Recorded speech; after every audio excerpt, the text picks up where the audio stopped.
hi. How you doing? What's going on? Let me turn this off. Hopefully I won't have to do this much longer. It seems like things are getting back to normal with the commenting. Uh, Everyone except Marsha for some reason. Marsha. God, I crack myself up. And then there's somebody who just shows up and does not show up. Let's see, that's Hector. You don't show up either, buddy. I don't know why. What's up, Bobby? How you doing, my friend? What's going on? Oh, I'm glad you're here. Yeah, do me a favor. Remember to drop that comment later because I got a note here to say something about what you said before. But if you could drop the comment in so I could read it, then I can give it some context.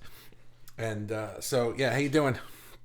Yeah, so hi, I'm Bobby. I'm the host of this group, The Spiritual Artist, and you are, guys, I'm going to talk to the replay people. You're in the replay. So if you're watching in the replay, then let me know that you're here. Hashtag replay artist, hashtag, what did somebody put once? Replart. That was fun. That was a funny one. I don't remember who does what. I just remember that I laugh. I like to go back and look at them. They're funny. And definitely comment if you're in the replay. I go back and I read them and I will comment back unless I don't feel like it.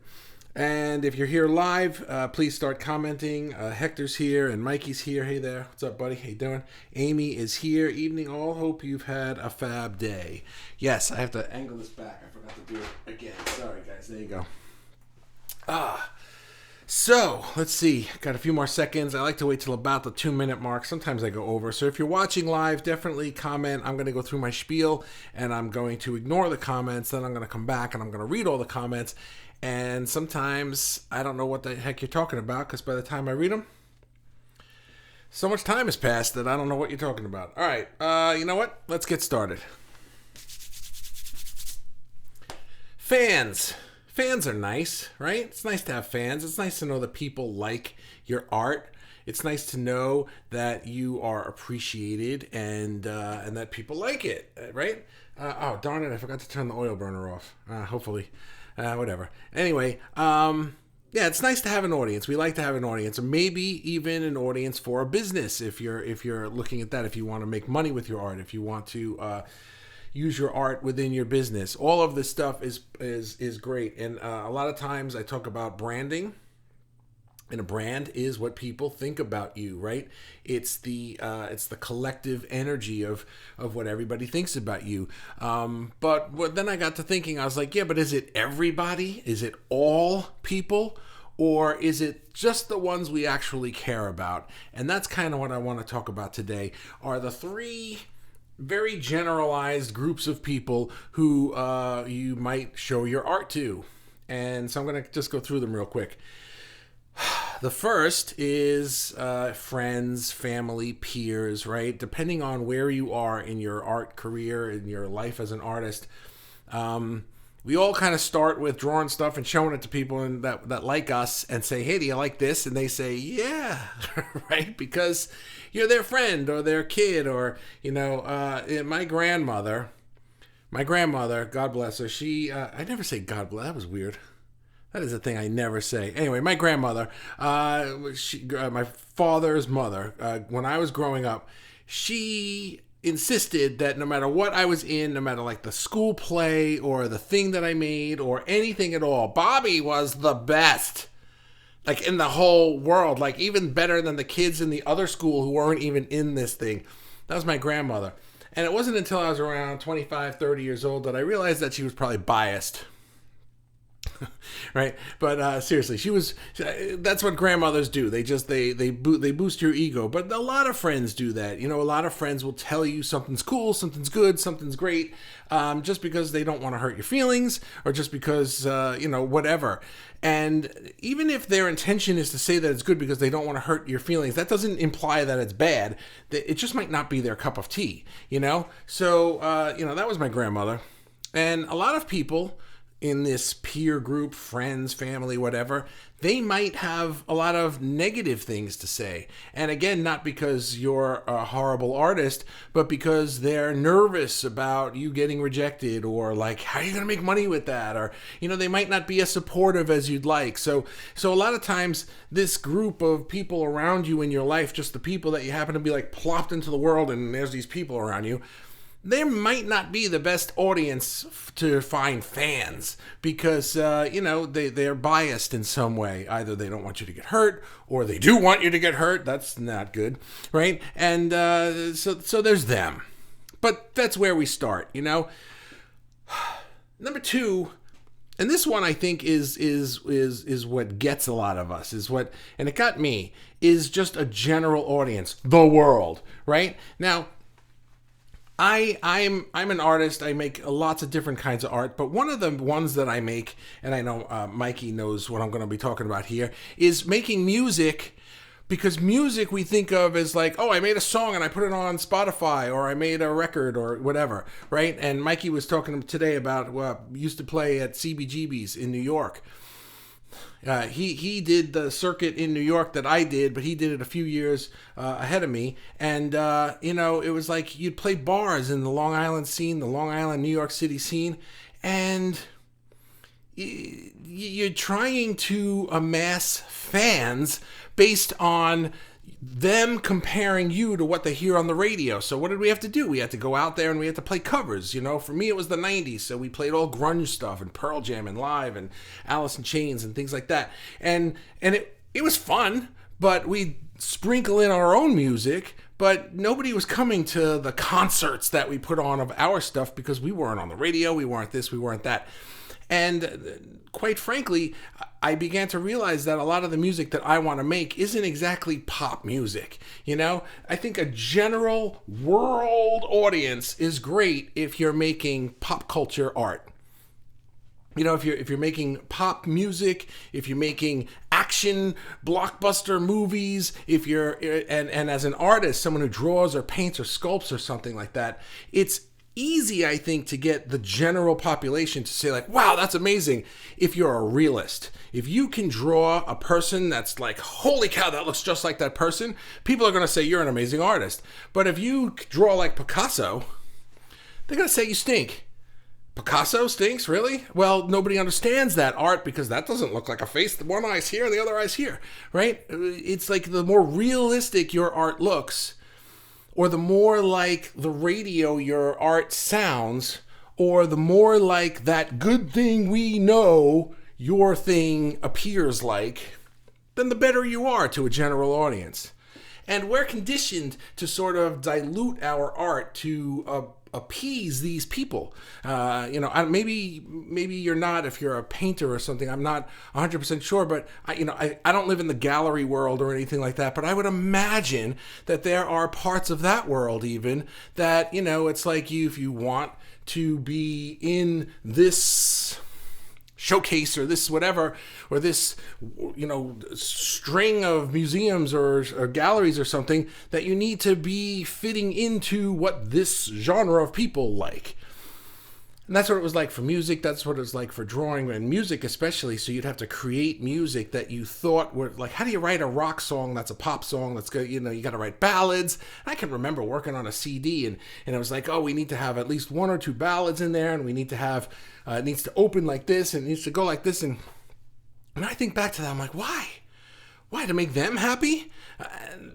We made an EP once that I was just like the fifth song on, and I hated that song, but we had to put it on there because some guy in Schenectady would like it. Who cares? I don't care. I hate it, and I'm listening to it more than he does, So it's like, why do we do that? We think like, if I want to make money with this, I need to make a general audience love it, and that's wrong. Because the third group, it's not that hard. 1, 2, 3. The third group is true fans. True fans are the people who will actually love you for what you actually do. You are you. You have a core genius. This is everything we talk about here. We need to tap into this core genius, this thing that we are, the thing that our soul just is constantly calling us to. It's just pouring out of us constantly. We can't help it. Do that work. Do that work and stop showing it to friends who don't like it. Show it to your grandma. That's okay. Show it to a general audience if they're into it, but if they're not, then screw them. I did a music video, and I was doing an ad campaign to find a specific kind of audience with it. And some guy wrote on the music video in the comments here on Facebook, wrote, I can't remember it because I deleted it. So I was going to go look for it and take a screenshot and put it in the thing, but I deleted it because it was so really. He said, "You are objectively bad at music." I remember that part. "You should quit now." And I was like, that just made me laugh so much because there were already like 20 or 30 really positive comments from people I don't know. I have no idea who they are. And this guy's like, "You are objectively bad." Objectively bad. It's like, wow, I'm glad that you are the definitive, judge on what is objectively good or bad music. I didn't know that. I would have gone to you first. Had I known, but I didn't, and I don't really care because you're not one of my true fans. So a true fan, have you ever heard the concept that all you really need to be successful is 1,000 true fans? 1,000 true fan. A true fan is somebody who would buy anything you made, who would just like follow you anywhere, who would follow you on tour, right, whatever your art is, whatever products you want to make, whatever the thing is. It's a business term, so that's why it's like they buy stuff.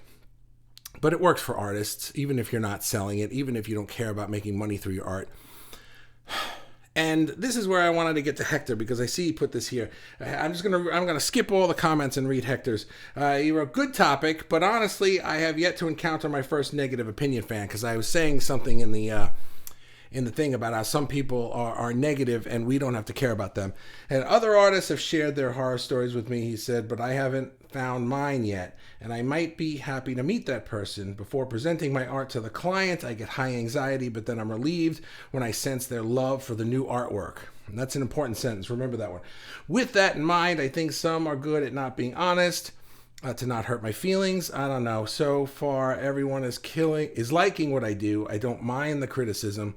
I came into the game understanding it's not for everyone, and I'm not here to please everyone, especially if you're not the one buying, LOL. So I stay focused on that. And that is great because whether you know it or not, Hector, your clients are probably true fans. That's why I think you have an edge that maybe some of us don't have, because like I'm a musician, I want to make music, and it's almost like we're conditioned to think of it in terms of, oh, I make these songs and then I'm going to get a distributor and put them on Spotify and Apple, iTunes, and I'm like, why am I doing that? So I can go up against Muse or every single band that I listen to just went out of my head, right? So I can go up against some signed band that tours the world, since 2019, and no, because nobody's looking for me on Spotify. Nobody knows I exist. I need to find my true fans, and when you make these works, when you're commissioned to do these works, your work is already so authentically you. You dress that way, If you don't know who Hector is, look him up in the group. He's got some amazing work. He makes amazing steampunk pieces, and he posts pictures of himself dressed in steampunk attire, and just some of the things that he does are amazing. So I could imagine that anyone who would commission you to make a piece for them is just enthralled by the genre, has seen your stuff, and it's just like, dude, you got to make me this. And they're not going to look at it and be like, why is one eye over here and one eye is over here? They know what steampunk is. They know what the genre is. They know what your work looks like. They know who you are. And, maybe I could imagine that there's a client who's just like, oh, I thought it would be bigger or smaller or green or something. But those are just detail criticisms. I don't think anybody would look at something they commissioned you to make and then be like, you stink at this, because they would have had to gotten past that whole thing before they'd even hire you. And I even think steampunk in general is so unique, so interesting, that you could show it to a general audience that doesn't understand it, doesn't know it, but maybe just heard of it, or saw Wild Wild West once and would just be like, that's amazing. It's easy to look at steampunk and be like, that's amazing. But it's easy to look at any song and compare it to the radio. There is no radio for steampunk. There is no anything that anyone has in their head of what it should be other than what you make it be. And you're so good at it that maybe you're what it should be. So that was my that was my thinking on that. I'm going to go to the comments now, and I'll skip that one. Wow, everybody, this is now the new thing apparently. Everybody writes essays. I'm happy with it, but it's no longer just you, Kelly. Hey, Fab Fam and Fab Man. Who's that? Who is that? Oh, wait, all right, I don't know. That's Aruna. What's up? Aruna also does not show up. So, okay, so this is not fixed, but whatever. It's okay. I got this. And hi, Aruna. How are you? And Amy is here. And Kelly, I don't have fans, but I am a fan of this. Well, thank you. I appreciate that very much. And Richard is here. He said, yep. Yep. I'm sure I said something brilliant. It was absolutely brilliant. And you agreed. And so, yep is where we're at. That's it's not just you, Richard. Everybody does that. Everybody says yes or something or I disagree or whatever, and I have no idea what you talk about. And there's the thumbs up. It's cool. Keep doing that. I love it. I think it's so funny. Amy says true fans are the ones that buy. I read that. That was Hector. Okay. Sorry, I got to make sure I keep up with myself here because there's some that don't show up. Okay, true fans are the ones that buy and support and look forward to your future work. Yes, absolutely. That's exactly right.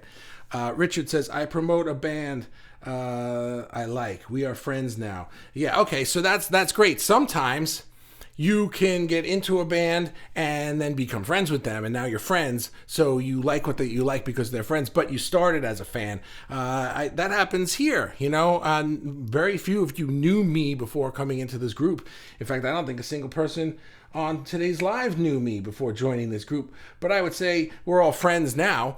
And I don't think that you're telling me that you like this group because we're friends now. I think you like this group because you like this group and you show up at Daily Fuel because you get value out of it, not because you just don't want to hurt my feelings. Don't hurt my feelings. I'm kidding. Okay. Yes, I got that one. And everyone loves my art. Is this Hector again? Who is that? I promote a band I like. Aruna. This is Aruna. Everyone loves my art and my fan base is growing, smiley face, but I don't put any effort in growing my fan base. Okay. I just focus on what I love and I put it out very modestly. I don't post in groups with 1,000 likes, but will do at some point. Cool. So the flow of attraction can fully run through. Anyway, your group is the only group where I post my art at the moment because I like... Sorry, my mouse is in the way. Because I like to be low profile until I'm ready to take the responsibility to handle all the freaking attention. Good point. I'm very glad you said that because one of the things about this group that I like to stress and is that this is a safe place to experiment. A lot of people here are already top of their game. You look at Hector, the dude is just like he could teach people how to do steampunk. He could teach them how to cosplay. He could teach them how to build stuff. He could teach anything about steampunk, I would assume, right? But there are other people here who are just like my friend Stephanie. She made a comment recently that she never considered herself an artist until being in this group, and now it's kind of pulling out some of her creativity. And I saw on our profile today, she just bought some art supplies. Maybe she wouldn't have bought them without having been in this group. I don't think that she's going all over Facebook posting art, but being in here is a space for people like her to make stuff and post it in a safe atmosphere, because here we are all friends and peers. This is a good example of that first group. I'm not sure that everybody here is going to find true fans, but everybody here can find friends and peers who will support them no matter what stage you're at.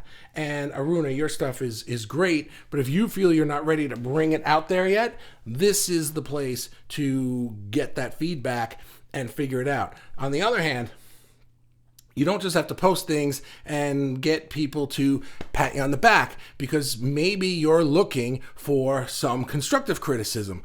You're also very welcome, and this is for you, Aruna, but for everybody, you're also very welcome to post things and say, like, I want to get better. How do I get better? What do I do? And people here will tell you nicely. They will, because everyone here is great. except for that one guy, right? Mikey, I have always written to please myself because I happen to have really good taste in music, and I have fans I've had for decades, the ones who are still alive. Okay. Dude, you're not that old, okay? Yeah, I've always written to please myself. That's great, and I can't stress that enough. Dude, you're doing it right. Keep going. From Hector. Oh, thanks for writing that. 1,000 fan theory. I have 400 to go. LOL. That's okay, man. We all have things to do. I'm not even up to 1,000 people in this group yet, so who am I to talk? Richard said what he said. What you said. Very good, man. All right, guys. That was Hector who wrote that, right? Or did somebody? Yeah, from Hector. Thanks for writing that, buddy. I appreciate that. All right, guys. Well, that's the last comment, so I guess I'm done.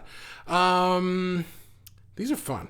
Yeah, so that's it. Just keep that in mind. Use this group for what it is. Use it for anything you want to use it for. Some people don't post at all. They're not interested in getting people to see their stuff. They use it to look around and get inspired. And that is also fine as far as I'm concerned. It's for whatever you want it to be. Okay, Richard, you get the Booby Prize today, and that's it for me. And I'm very grateful that you guys showed up today, as always. And Hector, thanks for dropping by and dropping that comment. It gave me the context for what I wanted to say about that. All right, I'm done. Have a great day, and I'll see you tomorrow. Thanks. Bye.